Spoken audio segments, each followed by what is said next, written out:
Priscila, como é que analisa aí esse bate-boca entre os dois, né? E até a forma como o ministro Alexandre de Moraes vai para cima de Mendonça, interrompe o voto dele para justamente falar, é um absurdo o que o senhor está falando, tenha dó, é o que ele diz. Essa tese de que o Ministério da Justiça está por trás disso, que o governo está por trás de tenha dó, é o que ele fala, é um absurdo. Como é que a senhora analisa esse bate-boca entre dois ministros do Supremo Tribunal Federal ao vivo para todo o Brasil?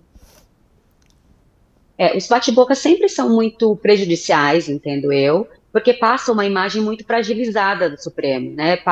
Ele demonstra que nós estamos muito divididos.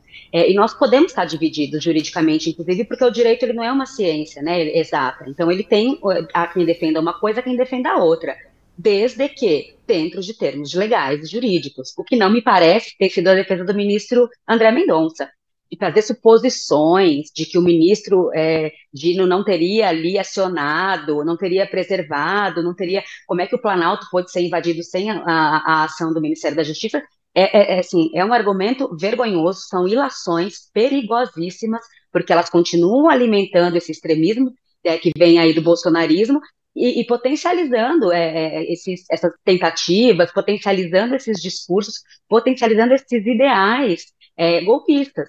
Né? Então, ali o ministro está para poder desenvolver, sim, ele pode discordar, desde técnica e juridicamente, dentro do que há dentro do sistema legislativo, e não a partir de opiniões ideológicas completamente absurdas e que não condizem com a posição de um ministro. Então, assim, eu me sinto bastante entristecida quando ouço argumentos que saem completamente da ordem jurídica para vir para argumentos de fundo ideológicos e que desrespeitam, de fato, a casa a que ele integra hoje e que desrespeita todo brasileiro e toda brasileira que também ali foi vítima daquela tentativa de golpe escancarada. Né? Realmente é isso, me entristece bastante. Acho que entristece a todas as pessoas que estão acompanhando esse julgamento com a seriedade que ele merece, exceto, obviamente, esse núcleo extremista, bolsonarista aí, que vibra com essas lacrações por parte de ministro que não deveria estar ali para cumprir esse tipo de função.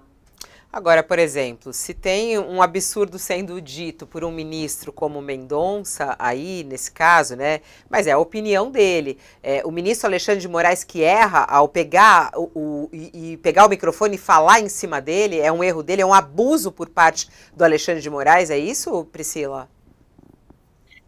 Olha, eles costumam ter esses embates, né? Não tem muito um abuso de um ministro por outro, porque durante as discussões ali, em votos, isso acaba acontecendo bastante, né? As discussões acabam sendo bastante acaloradas. Tanto que aí um pede desculpa para o outro e as coisas acabam voltando ali à devida diplomacia. Então, não vejo um excesso ou um abuso. Não, um excesso sim, mas não um abuso de autoridade ou de direito por parte de um ministro ou de outro, porque de fato as decisões acaloradas, a interrupção, elas acontecem sempre nos casos em que há essa divergência, né? Mas eu repito aqui que é óbvio que o ministro André tem toda a liberdade para defender a posição dele ali, mas é isso, ele é um ministro do STF, ele não é uma pessoa que está fora fazendo palco político para ninguém, para nenhum candidato, para nenhuma pessoa que está eleita. Ele é um ministro que tem que honrar com a Constituição. E aí, a partir disso, ele precisa estabelecer ali nos votos fundamentos que sejam na seara jurídica e não em ideologias, em reproduções negacionistas, bolsonaristas e extremistas de Uhum. participação de um ministro de Estado, como o ministro Dino, seríssimo na ocorrência da tentativa de golpe de Estado. Ela precisa nos deixar, a Priscila, mas antes eu só queria entender, eu lhe fiz já essa pergunta, mas ainda não consegui entender claramente de como é que vai ser a definição da pena, Priscila. Acaba de sair o voto do Gilmar Mendes, ele acompanhou Alexandre de Moraes. Então a gente tem aí a condenação por 5 crimes e 17 anos de prisão, 5, 6 ministros, então já é maioria. E aí, quando é maioria, a Já pena temos. acaba sendo essa, Priscila? Isso, a maioria, né, um colegiado, a maioria acaba sendo o voto vencedor. Os outros constam ali em votos divergentes. Há ocasiões em que os ministros podem voltar atrás, por exemplo, o ministro Zanin, ele deixou ali em 15 anos, ele pode anuir, pode dizer, olha, de fato, considero que essa diminuição pode não fazer muito sentido, vou acompanhar, então pode haver, inclusive, até o final, a mudança para que seja, para que haja anuência de um ministro ao voto do outro, para poder não declarar voto divergente, mas o fato é que já está posta ali, ainda que com os votos divergentes, a pena fixada, para não há vamos pegar quem deu mais e quem deu menos, vamos fazer um cômputo entre um e entre outro. Não, é a maioria do colegiado quem decide, e já foi definido isso a partir do voto condutor do ministro Alexandre, que fixou a pena em 17 anos, com reconhecimento da prática dos 5 crimes. A senhora acha 17 anos exagerado ou não? Olha, agora você vai falar assim, eu realmente fico muito indignada com a ocorrência do 8 de janeiro, sou uma pessoa, sou democrata, mas como profissional do direito penal, a questão das penas é um ponto que me pega muito. E por que eu digo isso? Porque nós hoje avaliamos diversas outras apenamos com penas muito mais gravosas, diversos crimes, e a gente, em detrimento da vida, por exemplo. É muito difícil, é muito raro ver um crime de homicídio ser apenado, a não ser esses casos muito midiáticos, ser apenado com penas superiores a 17 anos, ou pena de 17 anos. Né? O homicídio ele vai de 6 a 20, mas a grande maioria dele, quando não qualificado, fica na pena mínima. Então, assim, ainda quando tem uma qualificadora, que aí ele aumenta um pouco, vai 12, então nós temos penas de 12 anos. Então, querendo ou não, não há democracia sem que haja vidas aqui, né? Para que possa se votar, para que possa se exercer com liberdade. E a vida é o bem jurídico maior estabelecido na nossa legislação, na nossa magna carta e na democracia. E ainda assim ela é isso, ela tem penas menores. Então eu acredito que a gente precisa sempre olhar com o devido rigor a análise da quantidade de penas a serem impostas para que a gente não possa aplicar penas de forma desproporcionais. Entendo que aqui haja, né, uma prática cumulativa de crimes e por isso a fixação de uma pena elevada, porque é uma pena elevada, mas sempre preciso ponderação e coerência para que a gente não afronte o nosso próprio sistema judiciário, nosso próprio sistema legislativo, com penas maiores em casos. É claro, não estou diminuindo de forma. Para mim, esse caso é extremamente gravoso, extremamente.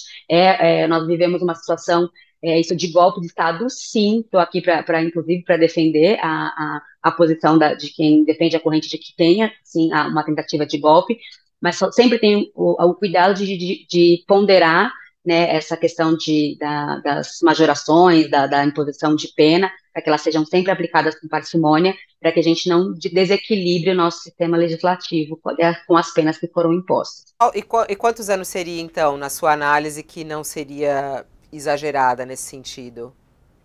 Não, porque pelo reconhecimento dos crimes, o que eu estou dizendo é isso, não há um exagero no todo, porque a somatória dos crimes, ela permite a aferição da pena seja essa, né? Então, a questão da discussão aqui que eu acabo me balançando bastante com a consideração feita pelo ministro Barroso, por exemplo, é que claro, são crimes que têm um objeto diferente, mas ali, qual era o objeto central? Será que o golpe de Estado, ele de fato não absorveria? Será que aquele desequilíbrio provocado ali no funcionamento das instituições, ele não serviria para depor um presidente eleito? Então, essa consideração acho que deveria ter sido um pouquinho mais debatida. Claro, não estou aqui dizendo que tem que ser absorvido ou não, mas acho que seria importante que os ministros discutissem um pouco mais a partir disso, e aí não criticando a pena de 17 anos, mas para poder trazer esses maiores elementos de segurança para poder a pena de 17 anos não ser contestada, para que tenha a devida segurança de fato há uma acumulação, esse crime depende desse, para que eles sejam, para que haja maior segurança mesmo na aplicação dos 17 anos. E aqui não é uma crítica ao total, tá? A somatória de fato possibilita essa fixação de pena, não é uma crítica, só dizendo que eu acho que existem elementos que poderiam ser mais discutidos entre os ministros para poder se definir com a segurança necessária essa pena, que é uma pena alta imposta. Obrigada, Priscila, pela sua participação ao vivo conosco. Até.